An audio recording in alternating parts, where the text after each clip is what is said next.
Ya baik, Bismillahirrahmanirrahim. Assalamualaikum warahmatullahi wabarakatuh. Selamat datang di Sabu Sanak Baru. Kali ini di episode Critical Thinking.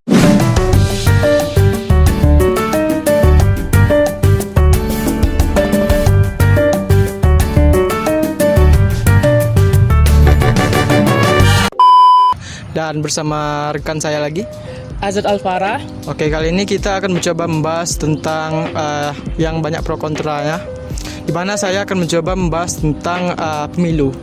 Apakah kita sebagai warga Indonesia perlu nggak sih untuk mencoblos?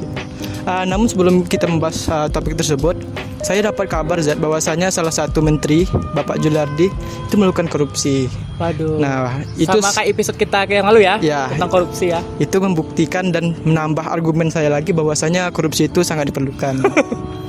Menurut Anda gimana? Menurut kita membahas masalah pencoblosan ya.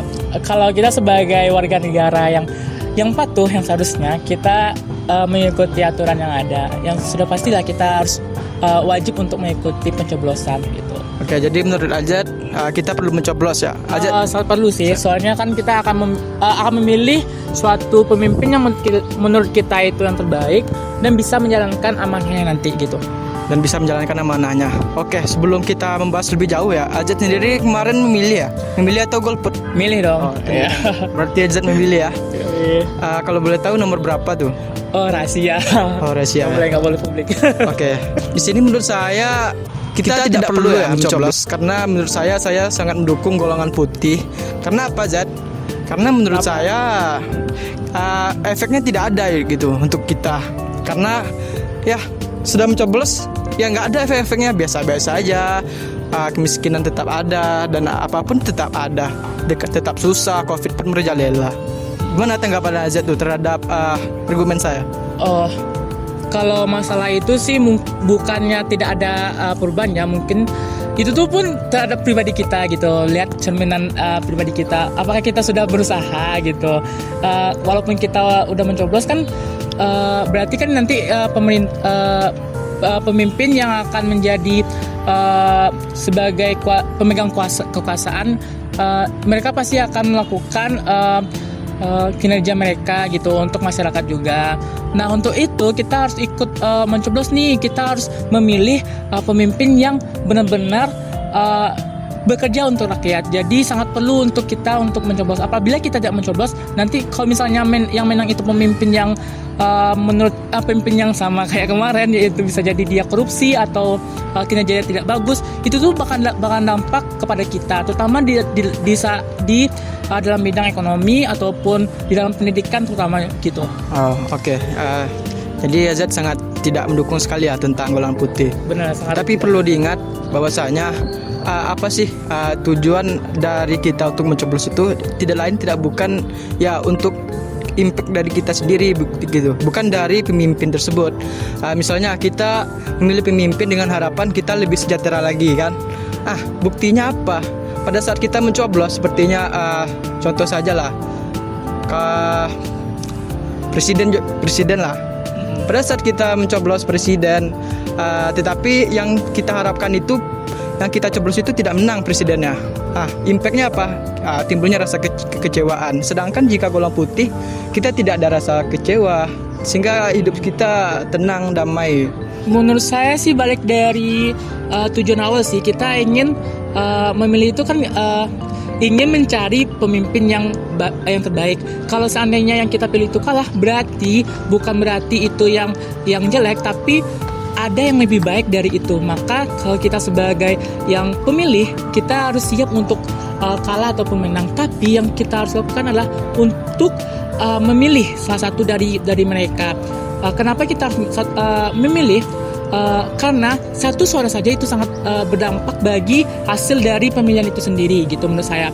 Nah, terutama kalau misalnya pemilihnya sedikit, terus yang menang kayak saya bilang tadi, yang menang itu ternyata pemimpin yang kurang kinerjanya atau bisa jadi dia korupsi atau gimana. Nah, itu tuh akan berimpact juga kepada kita kan. Kalau menurut saya lebih baik kita memilih gitu daripada tidak sama sekali, ataupun lebih baik kita berusaha terlebih dahulu atau daripada tidak sama sekali gitu. Oke, terima kasih, jawabannya sungguh menantang ya bagi saya. Jadi gini aja Zat, Misalkan Azad memilih pemimpin nomor segini kan, maka itu terbentuklah kelompok-kelompok yang memilih kelompok ini. Pada saat kalau pemimpin tersebut menang, pasti ada kelompok dari rival lain itu kalah, timbulnya rasa kekecewaan. Nah, disitulah yang ingin saya ajukan gitu, lebih baik golongan putih. Jadi begitu Zed. Mungkin gimana baiknya itu kita lihat ya, sistem kita kan demokrasi gitu. Jadi kita berhak untuk menyampaikan pendapat kita gitu kan. Tetapi yang perlu kita garis bawahi itu adalah menghargai pendapat orang lain. Kalau misalnya pendapat kita berbeda sama mereka, ya otomatis itu hal yang wajar. Tapi kita tidak boleh mengkritik atau mengajak debat gitu kan. Tetapi kita harus saling menghargai gitu, walaupun pilihan kita itu beda. Nah, yang kita tekankan itu adalah kita harus memilih, jangan menjadi golongan putih gitu, atau golput yang biasanya kita sampaikan kan. Gitu sih menurut aku. Jadi menurut Azad harus pilih gitu, harus memilih gitu daripada tidak sama sekali. Oke. Berarti kita harus memilih ya. Ya tentu. Mungkin... Apalagi kita sebagai generasi muda nih, generasi muda kan sangat banyak nih, karena 50% dari rakyat Indonesia itu adalah usia yang berumur remaja sampai remaja awal sampai remaja akhir kan, seperti 17 sampai 21 tahun. Nah, itu kita sebagai mahasiswa, sebagai anak muda, nah kita harus menjadi contoh yang baik untuk masyarakat gitu. Kita yang sebagai terbanyak gitu, kayak golongan terbanyak, kita harus memiliki harus bertanggung jawab terhadap itu juga gitu sih.